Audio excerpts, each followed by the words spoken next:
bornibuzz.fr.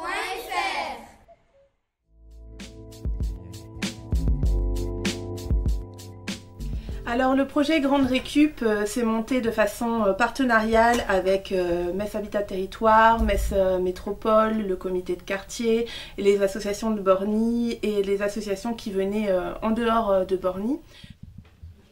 Alors l'équipe numéro 2, rue du Boulonnais plus boulevard d'Alsace, c'est monsieur pour mettre les barrières. J'ai aussi une autre information, ça c'est à partir de 11h, alors je ne sais pas à qui je les donne. C'est les messages. C'est pas possible que tout le monde se mêle de tout. Oui, non, je crois que voilà. Marie a parfaitement raison. Débarrasser des meubles, on les mettra en benne après pour les jeter. Soit si c'est pas trop pourri, on les garde et les gens peuvent venir échanger ici. Le principe en fait de cette nouvelle action, qui est une action donc expérimentale, et c'était une première donc à Borny qui s'est déroulée donc le 9 octobre, c'était en fait essayer de changer les actions qu'on faisait avant de grands débarras.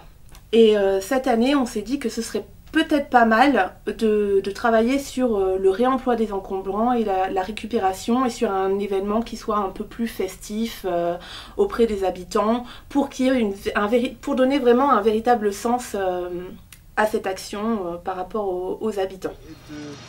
Ça permet aussi de s'enrichir et d'avoir plus d'expérience. On apprend à se connaître. Ça sert après dans notre quotidien aussi, c'est des choses que les gens jettent qui peuvent servir aux autres. J'avais ramené une télé, des chaises, des choses aussi utiles, quoi. Il me faudrait le faire plus souvent. Et l'été aussi, c'est bien l'été.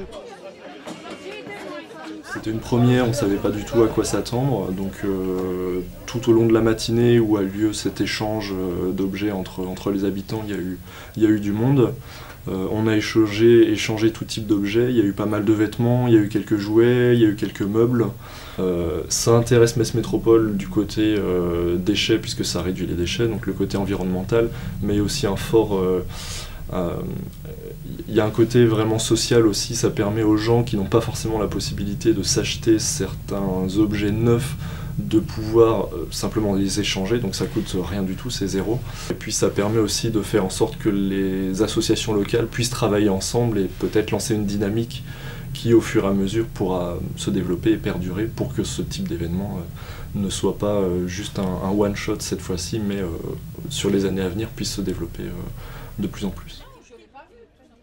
En fait, le comité de quartier, c'est un sujet, la propreté, tout ce qui est effectivement dépôt d'ordures ménagères et encombrants, est un sujet qui les intéresse vraiment beaucoup, enfin du moins qui les interpelle beaucoup, et ce sont des actions auxquelles ils portent une attention toute particulière.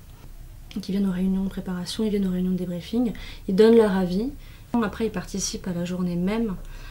Ils ont notamment soutenu Emmaüs dans, par exemple, l'organisation de la zone d'échange. Ils sont là en soutien s'il y a besoin de porter, s'il y a des volontaires. Voilà. Après, en fait, chaque membre s'inscrit dans le projet à la hauteur qu'il le souhaite. En fait. Ça se termine pour les habitants et on commence la deuxième phase de la journée. C'est les associations qui vont récupérer, comme Emmaüs qui va récupérer ce qu'elle peut récupérer, ce qu'ils en ont besoin. Et ça, c'est de 13h jusqu'à 15h. Il y aura peut-être des ferrailleurs s'il reste des ferrailles, mais apparemment il n'y a pas grand-chose comme ferraille. Jusqu'à 15h. Et à partir de 15h, tout ce qu'il reste, ça va partir dans les bennes de Metz Métropole. Ça nous concerne aussi, non? Non, ça concerne. À la fin de la journée, on a collecté uniquement 340 kilos de déchets donc qui n'ont pas été récupérés ni par les habitants ni par les associations. Voilà. Pour comparaison, par exemple l'an dernier, on avait collecté à peu près 2 bennes de déchets, ce qui représente grosso modo 2 tonnes à peu près de déchets. Donc on a une grosse réduction par rapport à l'année précédente. Effectivement, les habitants ont vraiment joué le jeu d'apporter des objets dont ils n'avaient plus besoin, mais aussi de récupérer les choses dont ils avaient besoin. Et l'association Emmaüs, en fin de journée, a pu récupérer aussi pas mal d'objets qui les intéressent pour leur magasin.